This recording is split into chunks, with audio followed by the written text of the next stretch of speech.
Assalamualaikum warahmatullahi wabarakatuh.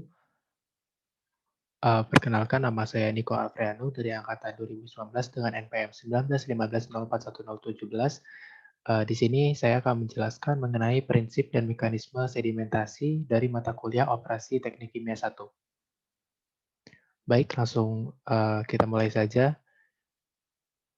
Dari yang pertama yaitu apa itu sedimentasi? Atau kita mulai dengan pengertian sedimentasinya.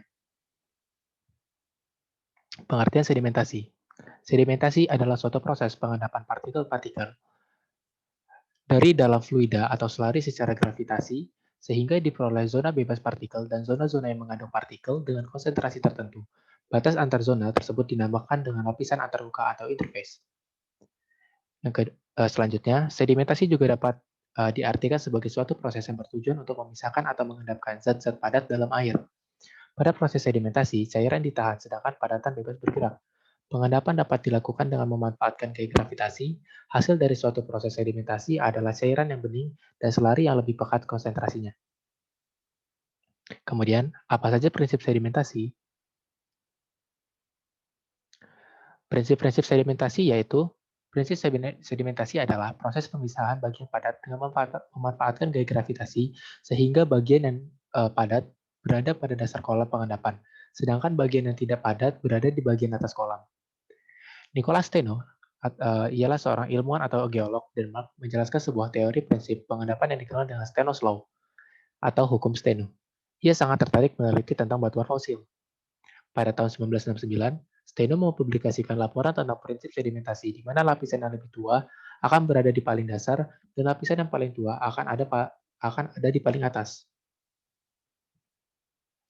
Kemudian, unsur dasar dalam sedimentasi.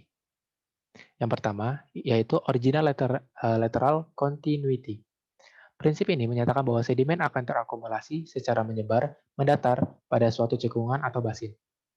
Lapisan batuan akan meluas sampai terjadinya perubahan atau deformasi. Yang kedua, original horizontally. Prinsip ini menyebutkan bahwa lapisan sedimen akan berada di suatu cekungan seperti danau atau laut dengan bantuan gravitasi akan membentuk lapisan mendatar seperti kue lapis. Yang ketiga, yaitu superposition. Jika tidak ada deformasi, maka naturalnya lapisan sedimen paling tua akan berada pada lapisan paling bawah atau dasar.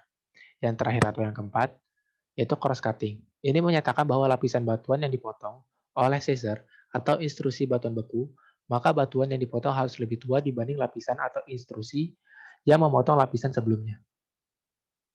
Kemudian, bagaimana mekanisme sedimentasi itu sendiri? Jadi mekanisme sedimentasi itu dengan proses batch. Yang pertama, partikel dengan konsentrasi yang seragam akan mengendap secara bebas dalam suatu selari tertentu pada zona B.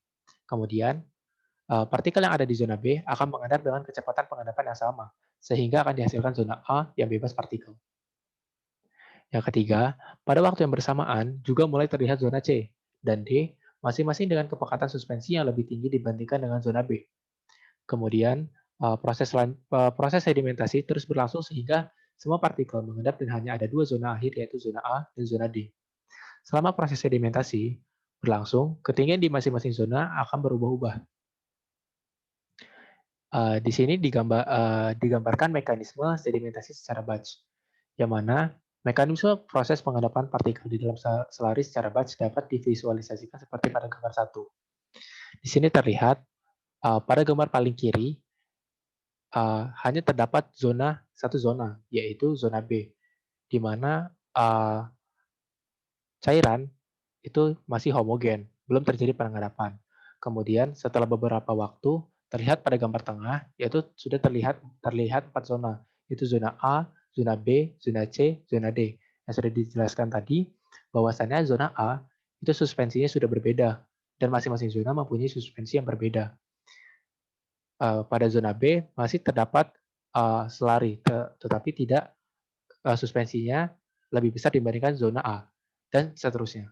Dan pada akhirnya, setelah beberapa waktu, sedimentasi akan terjadi secara menyeluruh dan hanya terbagi dalam dua zona, yaitu zona A dan zona D, yang mana suspensi pada zona D ini lebih pekat dibandingkan zona A. Sekian penjelasan saya tentang proses atau mekanisme sedimentasi. Terima kasih.